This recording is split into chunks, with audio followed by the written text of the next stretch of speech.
कृष्ण उद्धव संवाद को जानते हैं। जीवन का उद्देश्य। भगवान श्री कृष्ण उद्धव को बताते हैं कि जीवन का उद्देश्य भगवान की भक्ति करना और आत्म साक्षात्कार प्राप्त करना है। उन्होंने उद्धव को यह भी बताया कि भगवान की भक्ति करने से व्यक्ति को शांति, सुख और मोक्ष प्राप्त होता है। भगवान श्री कृष्ण ने उद्धव को अपने जीवन को भगवान की सेवा में समर्पित करने के लिए प्रेरित किया। अब है भगवान की विभूतियों का वर्णन, ये अध्याय है। और उद्धव जी ने कृष्ण जी से क्या संवाद में प्रश्न पूछा। भगवान आप परब्रह्म हैं, न आपका आदि है और न अंत। आप आवरण रहित अद्वितीय तत्व हैं। समस्त प्राणियों और पदार्थ की उत्पत्ति, स्थिति, रक्षा और प्रलय के कारण भी आप ही हैं। आप ऊंचे नीचे तथा प्राणियों में स्थित हैं, परंतु जिन लोगों ने अपने मन और इंद्रियों को बस में नहीं किया है वे आपको नहीं जान सकते। आपकी यथोचित उपासना तो ब्रह्मवेत्ता पुरुष ही करते हैं। बड़े बड़े महर्षि ऋषि आपके जिन रूपों और विभूतियों को भक्ति के साथ उपासना करके सिद्धि प्राप्त करते हैं वह आप मुझसे कहिए। इस तरह के कई प्रश्न पूछे उद्धव जी ने।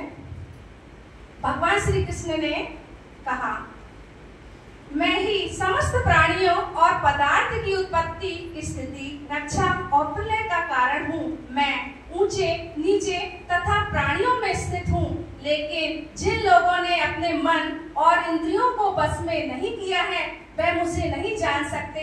मेरी सच्ची उपासना तो ब्रह्म, देवता, पुरुष और बड़े बड़े ऋषि महर्षि ही करते हैं।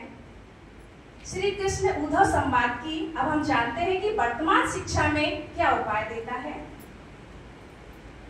भगवान श्री कृष्ण ने उद्धव को 8 गुरुओं की कथा बताई है। भगवान श्री कृष्ण ने उद्धव जी को पृथ्वी से लेकर कबूतर तक 8 गुरुओं की कथा सुनाई। यहाँ कुछ प्रमुख बातें हैं उदाहरण के साथ। पृथ्वी गुरु। भगवान कृष्ण ने उद्धव जी को बताया कि पृथ्वी गुरु है जो हमें धैर्य और सहनशीलता की शिक्षा देती है। जिस प्रकार पृथ्वी सभी जीवों को सहन करती है उसी प्रकार हमें भी दूसरों की गलतियों को सहन करना चाहिए। वृक्ष गुरु है। वृक्ष गुरु है जो हमें दान और त्याग की शिक्षा देता है। जिस प्रकार वृक्ष अपने फल और छाया को दूसरों के लिए दान करता है उसी प्रकार हमें भी दूसरों के लिए दान और त्याग करना चाहिए। नदी गुरु है। नदी गुरु है जो हमें प्रवाह और गति की शिक्षा देती है। जिस प्रकार नदी अपने प्रवाह में कभी भी रुकती नहीं है उसी प्रकार हमें भी अपने जीवन में कभी रुकना नहीं चाहिए। पक्षी गुरु। पक्षी गुरु है जो हमें स्वतंत्रता और आनंद की शिक्षा देता है। जिस प्रकार पक्षी अपने पंखों से आकाश में उड़ता है और आनंद का अनुभव करता है उसी प्रकार हमें भी अपने जीवन में स्वतंत्रता और आनंद का अनुभव करना चाहिए।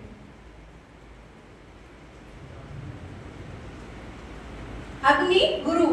अग्नि गुरु है जो हमें तपस्या और आत्मशुद्धि की शिक्षा देती है। जिस प्रकार अग्नि अपने ताप से सभी वस्तुओं को शुद्ध करती है उसी प्रकार हमें भी अपनी आत्मा को तपस्या और आत्मशुद्धि से शुद्ध करना चाहिए। शेर गुरु है जो हमें साहस और पराक्रम की शिक्षा देता है। जिस प्रकार शेर अपने साहस और पराक्रम से जंगल के सभी जानवरों को सुरक्षा प्रदान करता है उसी प्रकार हमें भी अपने जीवन में साहस और पराक्रम का प्रदर्शन करना चाहिए। मछली गुरु है जो हमें एकाग्रता और ध्यान की शिक्षा देती है। जिस प्रकार मछली अपने एकाग्रता और ध्यान से जल में अपने शिकार को पकड़ती है उसी प्रकार हमें भी अपने जीवन में एकाग्रता और ध्यान का प्रदर्शन करना चाहिए। कबूतर गुरु है जो हमें प्रेम और वफादारी की शिक्षा देता है। जिस प्रकार कबूतर अपने जोड़े के प्रति प्रेम और वफादारी का प्रदर्शन करता है उसी प्रकार हमें भी अपने जीवन में प्रेम और वफादारी का प्रदर्शन करना चाहिए।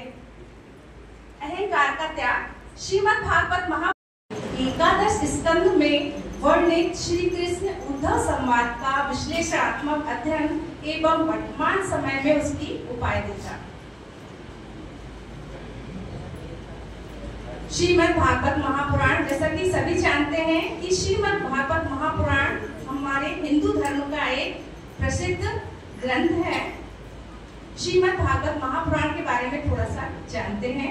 श्रीमद् भागवत महापुराण हिंदू धर्म का सर्वाधिक आदरणीय पुराण है। यह वैष्णव संप्रदाय का प्रमुख ग्रंथ है।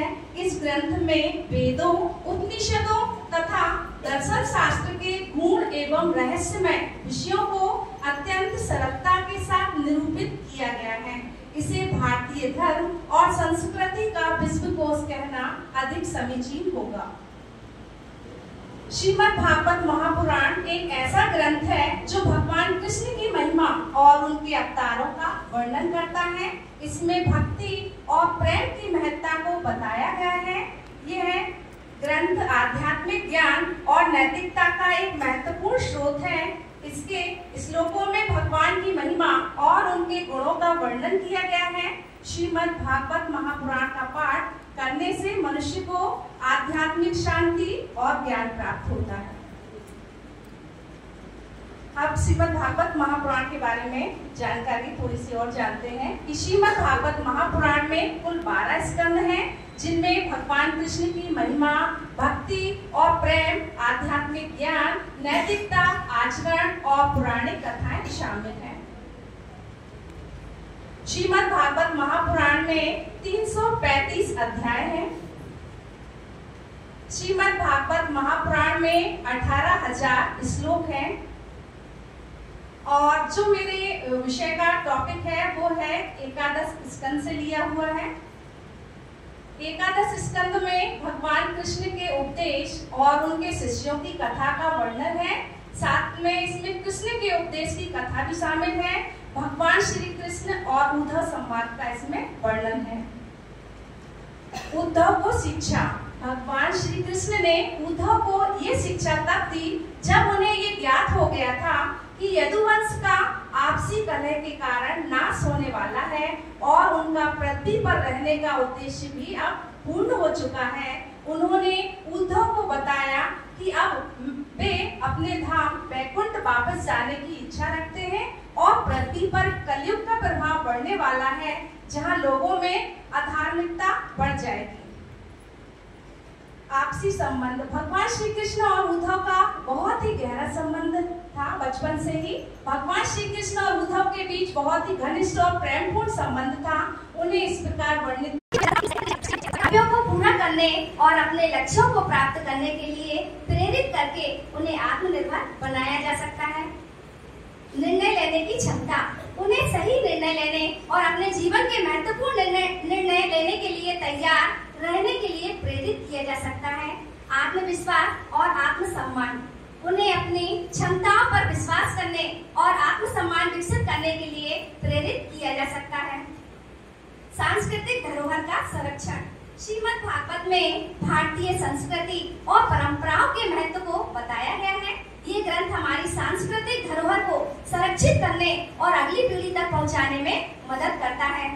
सामाजिक समरसता का निर्माण। श्रीमद् भागवत में सभी प्राणियों के प्रति प्रेम और सम्मान का भाव सिखाया गया है। ये ग्रंथ जाति, धर्म और लिंग के आधार पर भेदभाव को दूर करने और सामाजिक समरसता का निर्माण करने में मदद करता है। आत्मनियंत्रण। अपनी इंद्रियों और मन को वश में रखना सिखाया जा सकता है ताकि वे गलत रास्ते पर न जाएं। उदाहरण, आवश्यक अनावश्यक चीजों की इच्छा न करना। आत्म जागरूकता। विद्यार्थियों को अपनी शक्तियों और कमजोरियों को पहचानने के लिए प्रोत्साहित किया जा सकता है। सकारात्मक सोच। विद्यार्थियों को सकारात्मक सोच विकसित करने के लिए भी प्रेरित किया जा सकता है। पाठ्यक्रम में सुधार। श्रीमद् भागवत महापुराण की शिक्षाओं को पाठ्यक्रम में शामिल करके विद्यार्थियों को नैतिक और आध्यात्मिक ज्ञान प्रदान किया जा सकता है। एकाग्रता, चिंतन और मनन। ध्यान और योग के माध्यम से विद्यार्थियों में एकाग्रता, चिंतन और मनन शक्ति का विकास किया जा सकता है। सकारात्मक दृष्टिकोण का विकास किया जा सकता है। आशावादी बनने के लिए प्रेरित किया जा सकता है। कृतज्ञता। विद्यार्थियों को कृतज्ञता व्यक्त करने और जीवन से में मिलने वाली अच्छी चीजों के लिए आभारी रहने के लिए प्रेरित किया जा सकता है। क्षमा और सहनशीलता। बच्चों को दूसरों को क्षमा करने और धैर्य रखने के लिए प्रोत्साहित किया जा सकता है। सत्य और धर्म का पालन, उन्हें सत्य और धर्म के बनने के लिए प्रेरित किया जा सकता है। ईश्वर में अटूट विश्वास, विद्यार्थियों को ईश्वर में अटूट विश्वास रखने और जीवन में आने वाली हर परिस्थिति में उनका मार्गदर्शन प्राप्त करने के लिए प्रेरित किया जा सकता है। भावनात्मक बुद्धिमत्ता का विकास, भगवान कृष्ण सुख दुख मान अपमान में समभाव रखने और भावनाओं को नियंत्रित करने का उपदेश देते हैं। उदाहरण के माध्यम से हम बच्चों को सिखाया जा सकता है कि परीक्षा में कम अंक आने पर निराश होने की बजाय अपनी गलतियों से सीखें और अगली बार बेहतर प्रयास करें। दोस्तों के साथ झगड़ा होने पर क्रोधित होने की बजाय शांति से बातचीत करके समस्या का समाधान निकालें। आत्म जागरूकता और आत्मसम्मान, भगवान श्री कृष्ण और उद्धव संवाद में मैं कौन हूँ और जीवन का उद्देश्य क्या है जैसे प्रश्नों पर विचार किया गया है जो आत्म जागरूकता को बढ़ावा देते हैं। उदाहरण, बच्चों को अपनी रुचियों, क्षमताओं और कमजोरियों को पहचानने के लिए प्रोत्साहित किया जा सकता है। उन्हें ये समझने में मदद की जा सकती है कि हर व्यक्ति अद्वितीय है और उसमें कुछ विशेष गुण हैं जिससे उनका आत्मसम्मान बढ़ेगा। कर्म और जिम्मेदारी, निष्काम कर्म योग का उपदेश दिया गया है जिसका अर्थ है फल की इच्छा के बिना अपने कर्तव्यों का पालन करना। उदाहरण, बच्चों को अपने स्कूल के काम को समय पर पूरा करने, घर के छोटे मोटे कामों में मदद करने और अपनी गलतियों की जिम्मेदारी लेने के लिए प्रोत्साहित किया जा सकता है। सरलता और संतोष, भौतिक वस्तुओं के प्रति अत्यधिक आसक्ति को त्यागने और साधारण जीवन जीने का संदेश दिया गया है। उदाहरण, बच्चों को सिखाया जा सकता है कि खुशी महंगी चीजों में नहीं बल्कि अच्छे दोस्तों, परिवार के प्यार और अपने अनुभवों में प्राप्त होती है। उन्हें अपनी आवश्यकताओं और इच्छाओं के बीच अंतर करना सिखाया जा सकता है। विविधता और सहिष्णुता, भगवान श्री कृष्ण सभी जीवों में समान रूप से विद्यमान है। ये समझ विविधता के प्रति सम्मान और सहिष्णुता को बढ़ावा देती है और समझ विकसित करने के लिए प्रेरित किया जा सकता है। उन्हें सिखाया जा सकता है कि मतभेद होने पर भी मिलकर कैसे रहा जा सकता है। निष्कर्ष, भागवत महापुराण के 11 स्कंद में वर्णित भगवान श्री कृष्ण और उद्धव संवाद वर्तमान समय में बच्चों की शिक्षा के लिए एक अमूल्य स्रोत है।